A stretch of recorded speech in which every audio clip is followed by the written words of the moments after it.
Hey, just working through this MVC on the designs, and based on the what we want to show on the initial MVC, the name of the alert, the date and time, the cluster, possibly the environment, and then the ability to filter by certain criteria, and the action of being able to dismiss. Um, the design is very heavily revolved around the existing alerts section here in operational alerts, and the goal is this solves a lot of problems that we want to do for the MVC in terms of design. It's more consistent with the pattern found here, and also hopefully lower costs so we can reuse what we see here. So translating that then, first is the information architecture. Originally in the earlier designs, we had an idea of showing it in the overview, but we opted out for that because maybe later this evolves to more like a summary view. Given all the follow-up issues, I think it's a better decision that we have it here in the second order tab. And then next, we see the table here, which is very similar to alerts. Hopefully we can just basically adopt it.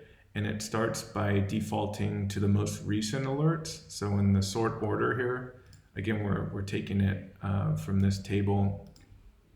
Something notable here is that it shows it by 1 day, 2 days, and then week, and then months, and then multiple months, and then years.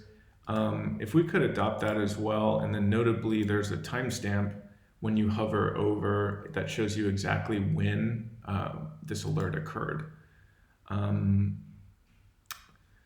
So the next part is the filtering. So in the requirements, we wanted to filter by cluster, environment, policy name, and policy date and time. I think for the MVC, the policy, the sort can help us by date and time. So we don't need a filter initially for that. And then the policy name could do that, and the environment. The outstanding question is about cluster, but I'll come back to that in just a minute. The environment and policy name, looking at how that filter works. So showing it all by default and then filtering down from there seems like the ideal direction, at least for the start here, so that users can see multiple environments at once. And the filters that I'm taking here come from the security dashboard pattern, where it defaults to all, and then the user can multi-select. So we can adopt this pattern, this component as well for this. The last part is, or two more parts actually. Questions about cluster. I'll need Sam to speak to that a little bit more, but I know we had questions and needed some feedback about if and how we can display it, and then further filtering by it.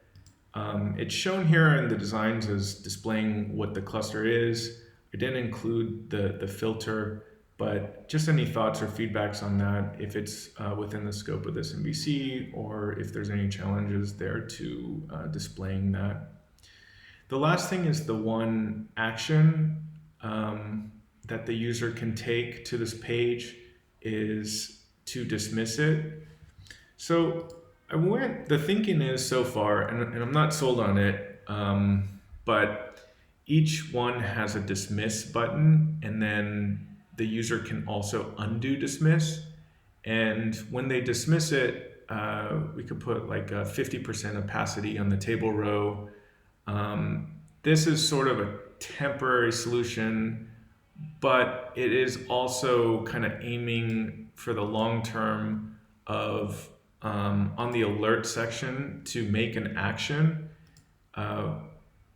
We see this right now, and this could also be something that we adopt especially given there's a number of upcoming statuses that may be following up with this, including adding an issue. Maybe that would be a breakout button or some other way.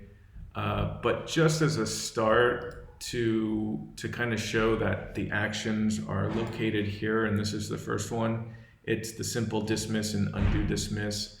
The ability to undo dismiss is also seen in the merge requests. So not perfect, but it could be kind of like with given the follow-up issues, sort of the little action hub over here to the far right. Maybe we could add a header too that has actions related. It just depends on the exact actions that are coming down the road. Okay, so that pretty much is the current design state of this. Please let me know if there's any thoughts or questions or suggestions to improve this. Yeah, okay, thank you.